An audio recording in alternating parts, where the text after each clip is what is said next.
Radio UNAM es un medio que promueve el diálogo, la diversidad y la libertad de expresión en un marco crítico y respetuoso. Los comentarios expresados a lo largo de su programación reflejan la opinión de quien los emite, mas no de la radiodifusora.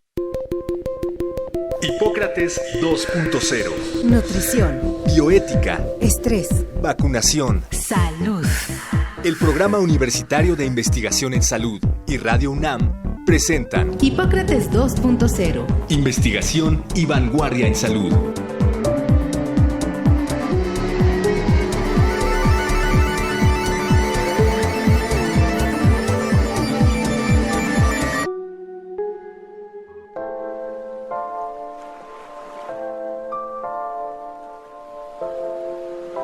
Hola, ¿qué tal? Bienvenidos a Hipócrates 2.0.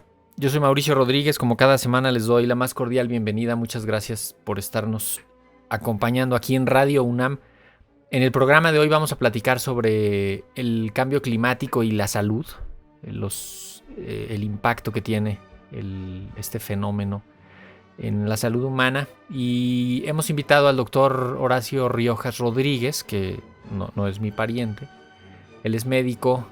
Tiene una maestría en Ciencias en Salud Ambiental y un doctorado en Epidemiología en el Instituto Nacional de Salud Pública. Y pues tiene una amplia experiencia en el tema del estudio del cambio climático y el impacto en la salud. Ha sido líder de la línea de investigación por misión sobre salud y ambiente, fundador académico del programa de doctorado en Ciencias en Salud Ambiental en el Instituto Nacional de Salud Pública. También ha sido director del Centro Colaborador OPS-OMS en capacitación en epidemiología ambiental. Es miembro del Comité Científico de la Comisión Ambiental de la Megalópolis. Tiene una actividad científica muy importante. Es investigador nacional nivel 2 del SNI. Y actualmente es director de Salud Ambiental del Centro de Investigación en Salud Poblacional en el Instituto Nacional de Salud Pública. Y pues es un colaborador cercano al PUIS y decidimos que hoy nos viniera a ayudar para aclarar algunas de las dudas básicas y poner este tema tan importante sobre la mesa. Y lo primero es darte la bienvenida, Horacio. Muchísimas gracias por aceptar la invitación a Hipócrates 2.0. Al contrario, Mauricio, un honor y un placer estar aquí en tu programa para hablar de este tema del cambio climático y la salud humana. Podríamos empezar poniendo algunas definiciones o algunos conceptos sobre la mesa, como una descripción general de qué es el cambio climático, cómo se mide, cómo se define, desde cuándo está ocurriendo, es algo que ocurre cíclicamente o qué es el cambio, de qué hablamos cuando hablamos de cambio climático. Mira, pues básicamente hablamos del cambio climático cuando se presentan variaciones en algunas variables, por ejemplo, en este caso en la temperatura, significativamente diferentes a las históricas, ¿no? O sea, si tomamos, por ejemplo, la temperatura histórica de la Tierra o de nuestro país en un periodo largo, digamos de 50 a 100 años, y entonces observamos una diferencia significativa con el promedio histórico. Entonces estamos hablando de un cambio en el clima. Pueden ser otras variables como la precipitación, pero en el caso que nos ocupa, en la crisis que estamos actualmente, la variable más importante es la temperatura. Entonces, básicamente lo que ha ocurrido durante las últimas décadas es que la temperatura en el planeta se ha incrementado de manera significativa con respecto a la temperatura histórica del planeta, y hay un acuerdo, digamos, entre la comunidad científica de que esto se ha dado básicamente por la actividad humana, por la actividad antropogénica. En pocas palabras, es eso el cambio climático, es una diferencia significativa en las variables climáticas con respecto a las variables históricas. Uno de los, así como un argumento para cuestionar el calentamiento global sería que ahora se estudia con mucha más precisión y es algo que se está buscando con más intención, pero en realidad la temperatura se ha medido pues desde hace muchísimos años. Hay mucha información de referencia para poder decir en estos periodos de muchos años, en decir, si comparamos los últimos 50 con los 50 previos, tenemos mediciones confiables de todo ese tiempo, ¿no? Y yo creo que eso es muy valioso porque entonces sí podemos darnos una idea de lo que está pasando ahorita en comparación con lo que estaba pasando hace 100 años, 200 años. Así es, tenemos mediciones bastante confiables de 200, 300 años y se pueden también inferir las anteriores y por eso sabemos que estamos en una situación crítica con respecto a la elevación de la temperatura en el planeta. Y no nada más es que haga calor y te deshidrates porque sudas más, ¿no? El aumento en la temperatura tiene consecuencias en muchos ciclos del mismo planeta, ¿no? En las lluvias, en las sequías, los niveles de los mares, en el deshielo de los polos, en los alimentos, en la generación de alimentos, en el consumo de alimentos. Todo esto en todo esto repercute, ¿no? Mira, si fuera un paciente del planeta, diríamos que tiene la temperatura elevada y eso es un reflejo de lo que está pasando en los ecosistemas en el mundo. Muchas de las cosas que tú estás diciendo que tienen que ver con pérdida de biodiversidad, con deforestación, con afectación de manglares, con efectos muy profundos en el mar, en los polos. Y cuando decimos cambio climático, en realidad estamos hablando del síntoma más claro de una crisis ambiental global. Y cuando lo vemos reflejado en los daños a la salud humana que están relacionados con el cambio climático, también me imagino que hablamos de algunas enfermedades nuevas, pero también la reaparición de enfermedades que habían estado en otros tiempos o el incremento en actividad de enfermedades que estaban más o menos controladas en otra situación, ¿no? ¿Cuáles son los principales daños?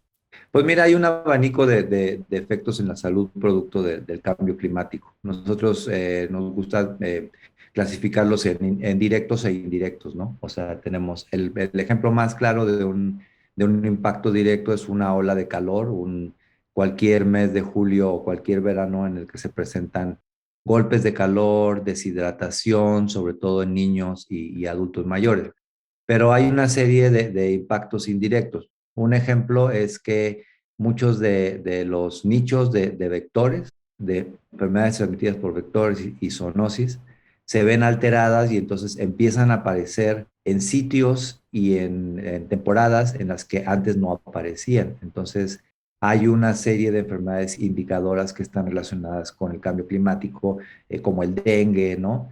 Que se han venido incrementando en la medida que la temperatura del planeta se moviliza. Simplemente algunos moscos que vivían en lugares, que ahora viven en lugares donde antes no habitaban, se han ido moviendo hacia allá y entonces por eso se presentan enfermedades en sitios donde antes no había. Es un Sí. ejemplo. Y lo indirecto también es que todo esto que pasa por la movilidad humana, crecen ciudades en algunas regiones, esto implica deforestación o crecimiento hacia las orillas de las ciudades, a comerle a los ecosistemas ahí que rodean. Y eso también tiene algunas otras consecuencias que difícilmente se las atribuiríamos al cambio climático, ¿no? Pero que indirectamente pueden estar relacionadas, ¿no? Pues sí, como te digo, el cambio climático va acompañado de este deterioro ambiental y este efecto sinérgico es lo que provoca la aparición o reaparición de enfermedades o aparición en sitios en los que no existían. Y otro ejemplo de efectos indirectos es todo lo que tiene que ver con la crisis alimentaria y los sistemas agroalimentarios.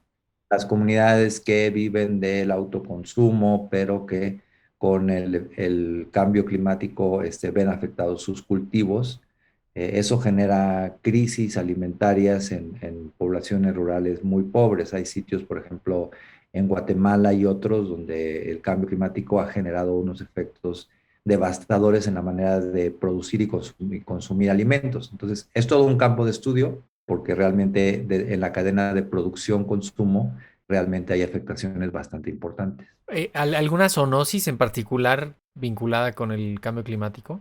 Pues no sé si un ejemplo es la enfermedad de Lyme, que es una enfermedad transmitida por pulgas de los venados y otros animales.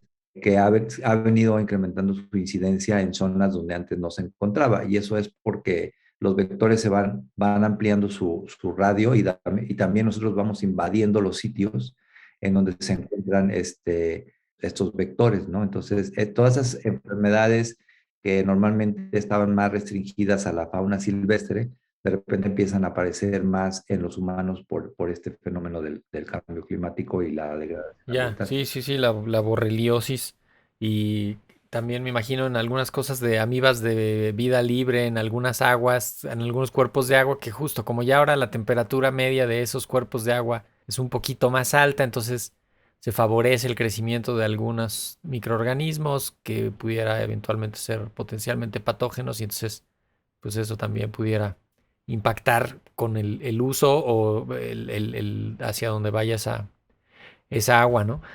¿Tenemos identificado, tienen ustedes que se dedican a esto, identificado algún grupo en particular que esté en mayor riesgo por los efectos del cambio climático? No sé, los adultos mayores, los menores de 5, los inmunocomprometidos.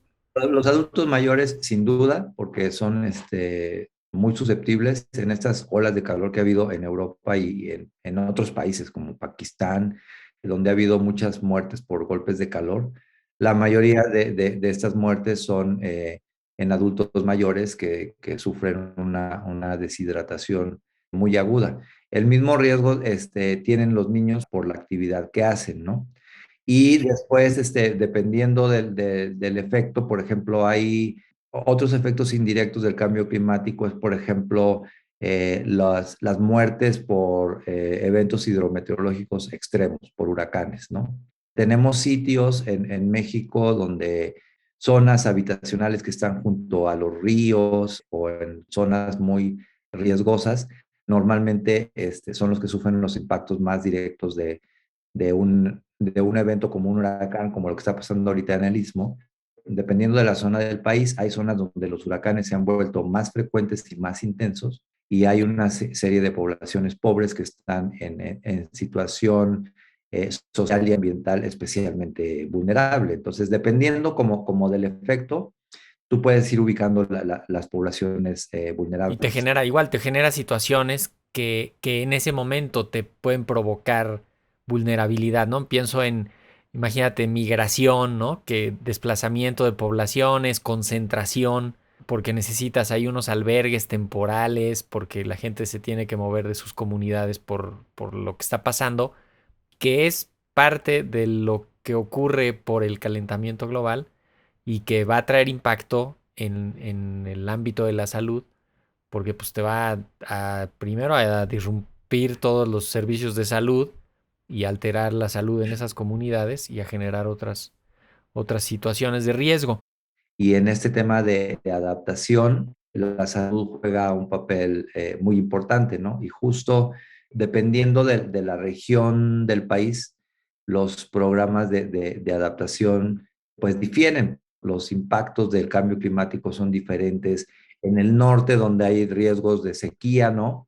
Al sur, donde hay problemas de inundaciones y otros muchos, o por ejemplo, no sabemos si en algún momento en Ciudad de México por el cambio climático va a llegar a haber dengue, por ejemplo.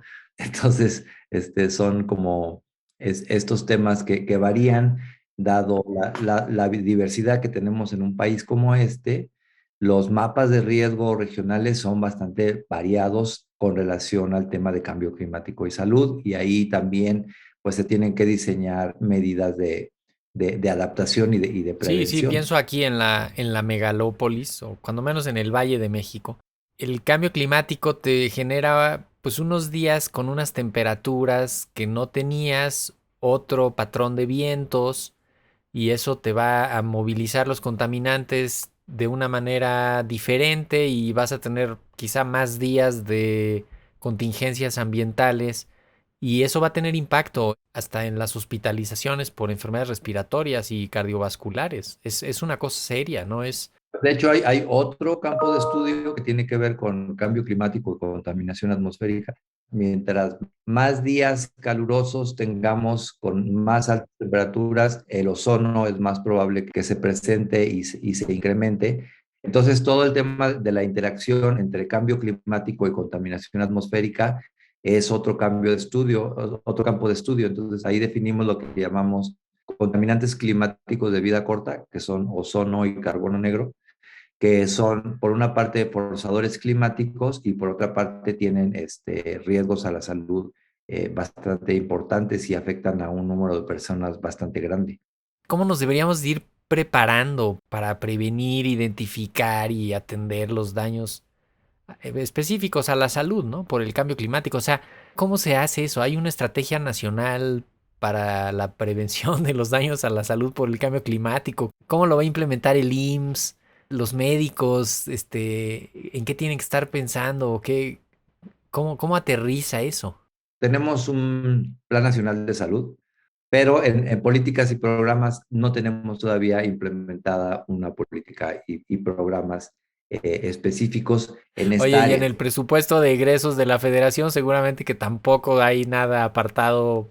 Lo que sí hay, que ya se ha vuelto más bien como una tradición, es programas de prevención en el verano para prevenir la deshidratación. Y también es cierto que tenemos programas especiales de vigilancia epidemiológica, por ejemplo, para huracanes, ¿no? O sea, cuando se presenta un huracán, sí se pone en marcha un dispositivo de vigilancia epidemiológica con algunos indicadores de salud bastante específicos y esa es una cosa que funciona ya más o menos bien en el país, pero no tenemos, por ejemplo, una política más amplia como en otros países, por ejemplo, de sistemas de alerta temprana para enfermedades utilizando variables climatológicas. Por ejemplo, en el Caribe se usa mucho, ¿no? En Vietnam, por ejemplo, cuando es año niño, ya saben que es más probable que el dengue aumente. Entonces, hay como todo un desarrollo de programas de prevención, de sistemas de alerta temprana, que justo vinculan variables climáticas con enfermedades para la salud, pero ya en otros lugares hace parte de la planeación anual, ¿no? Ya hay unas políticas y programas ya bien definidos. Sí, y pienso algunas enfermedades, ¿no? Como advertirle a los médicos que en esta temporada ciertas enfermedades, ¿no? Que más o menos sí se percibe también, pues cuando menos como una campaña, ¿no? De, cuando menos en la época de lluvias y en la época de sequía, ¿no? Sería como lo general. Pero habrá que irlo metiendo en los planes de estudio, no sé, un módulo específico sobre cambio climático y salud en las formaciones de los médicos o no es para tanto. No, yo creo que sí es para tanto. Yo creo que todos los médicos deberían de tener una formación en estas cuestiones ambientales y de salud. Se pueden incorporar contenidos sobre cambio climático y salud. Nosotros tenemos desarrollado un curso sobre cambio climático y salud, en donde, digo, esta plática que estamos teniendo en media hora, la tenemos así como más formalizada para que los interesados, médicos o gente del sector salud, entiendan las relaciones entre la crisis climática y la salud y bueno, pues tengan conocimiento, tengan conciencia y puedan desarrollar algunas acciones en sus sitios de trabajo. ¿Lo dan ahí en el instituto? ¿Está abierto cuántas veces al año? ¿Cómo es? Es un curso abierto que está montado en la plataforma de la OPS. Hemos tenido más de 5,000 alumnos en este curso. Entonces, Fantástico. son cursos abiertos y, digamos, se pueden replicar, por ejemplo, si quisiéramos hacerlo para la UNAM o así, se pueden montar y actualizar estos cursos de cambio climático, donde vamos viendo parte por parte, ¿no? ¿Qué ocurre con cambio climático y vectores? ¿Qué ocurre con zoonosis? ¿Qué ocurre con el agua? ¿Qué ocurre con el aire? ¿No? Realmente sí se ha ido desarrollando toda una temática alrededor del tema de clima y salud. Sí, definitivamente hay mucho que incluir, ¿no? En las currículas para que, pues, actualizarlas, porque sí es un tema que tienen que ir teniendo. Y también pienso en el nivel operativo, en el nivel logístico, de la capacidad de diagnóstico en algunas ciudades, que también, ¿no? Debería de ser como ir pensando en implementar algunas, ¿no? Pienso, por ejemplo, diagnóstico molecular de dengue, pues de pronto sí habría que empezarlo ya a montar en muchos lados ¿no? O que en algunas regiones empiecen a pensar en que puede ser tal otra cosa y entonces que tengan la capacidad de diagnóstico y no como estar pues siempre viendo las mismas enfermedades y sin de pronto tener esta capacidad de identificar esas nuevas enfermedades que se van a estar distribuyendo de forma diferente simplemente por el cambio climático, ¿no? Otra de las enfermedades es la enfermedad de Chagas, ¿no? Que también tiende a ampliarse y muchas veces los médicos no lo tienen como en su radar de que eso puede ocurrir. Y son enfermedades reemergentes que tienen impactos en la salud a largo plazo. Entonces, creo que sí habría que reforzar estos aspectos de la formación de los médicos para que supieran identificarlas y tratarlas. Y pensando en el individuo, pensando en la población general, mucha de nuestra audiencia que no es especialista ni mucho menos, pero pues son ciudadanos y quieren hacer algo a nivel individual y a nivel colectivo, ¿qué podemos hacer? Pues no sé si para remediar el cambio climático, para revertirlo, para combatirlo y para identificar estos riesgos a la salud. O sea, ¿cómo, qué nos conviene tener a la mano alguna conducta, alguna acción? ¿Qué se te ocurre recomendarle a la gente? Pues mira, siempre hay esta discusión de qué tanto le toca al gobierno y qué le toca a los individuos, ¿no? Y yo creo que hay parte y parte. O sea, nosotros tenemos en nuestra vida cotidiana una serie de prácticas que tienen que ver, por ejemplo, con el uso de energía, ¿no? O sea, como hablamos mucho de cambio a energías sustentables, creo que poco a poco podemos utilizar menos algunas cosas como el gas, los calentadores solares, utilizar menos el vehículo, caminar más, utilizar más la bicicleta, reciclar, ¿no? Todo eso que digamos a nivel individual es muy poquito, a la hora que se suma, pues sí puede ir, y pues sí puede ir sumando, ¿no? Y por otro lado, pues tener también, buscar más información, por ejemplo, lo que estamos hablando ahorita de estar con información actualizada sobre qué pasa con el clima, qué pasa con la contaminación, qué pasa con esta interacción para poder realizar actividades de prevención o reducir las exposiciones, ¿no? Es mucho lo que se hace en temporadas de calor, tratar de alistar a la población de que no vayan a tener insolaciones y este tipo de prácticas. Entonces, sí hay cosas que se pueden hacer desde la casa, ¿no? Y yo diría que es una combinación de cosas que tenemos que hacer, tanto como individuos, pero pues también como sociedad. Tener ciudades más sustentables, con más áreas verdes, por ejemplo, ¿no?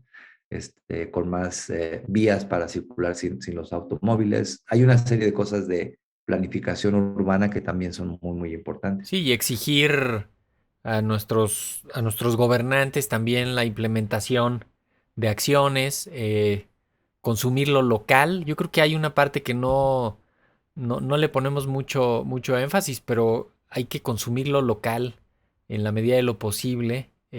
Muchas cosas, muchos productos se trasladan de muchísimos kilómetros, se usa mucho combustible y son insumos o son bienes que los podrías tener también de tu localidad, ¿no? Yo creo que eso es importante, que la gente... Sí, ahora se ha puesto como muy, no digo de moda, pero discusión todo este tema de dietas sustentables, que justo tiene que ver con, pues con alimentación sana que puedes obtener de los mercados locales, que además son como bajas en harinas, bajas en azúcares y que no son más caras además, ¿no?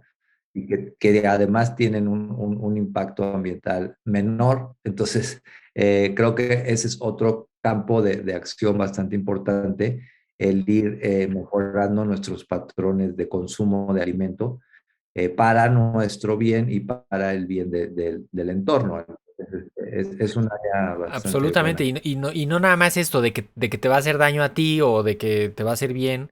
Pienso, por ejemplo, en dos ejemplos muy concretos. El otro día en el supermercado iba a comprar una canela y había una canela que era país de origen Ceilán, país de procesamiento España y lo estaban vendiendo en México, en la Ciudad de México. Imagínate todo lo que gastó de combustible el traslado de ese producto, pero igual un orégano que viene de Bolivia, que lo procesaron en España y que lo venden en la Ciudad de México en un súper, esos pequeños detalles, ¿no? Todo lo importado, eso usa combustibles y eso, híjole, provoca una contaminación terrible, ¿no? Y parte de eso contribuye. Sí, tiene una huella ecológica bastante grande, ¿no? Que es cuando tú sumas la energía, el agua, el transporte, todo lo que se gastó en tener esos alimentos, ¿cuándo puedes tenerlo lo mismo o muy parecido con lo que se produce a nivel local? Y le agregaría yo a este catálogo de acciones, pues estar pendiente de las enfermedades en tu región, en tu país, en donde vives, porque pues puede haber cambios y hay que estar atentos para el diagnóstico, para el seguimiento, para la prevención. Yo creo que eso también es parte del compromiso de toda la comunidad.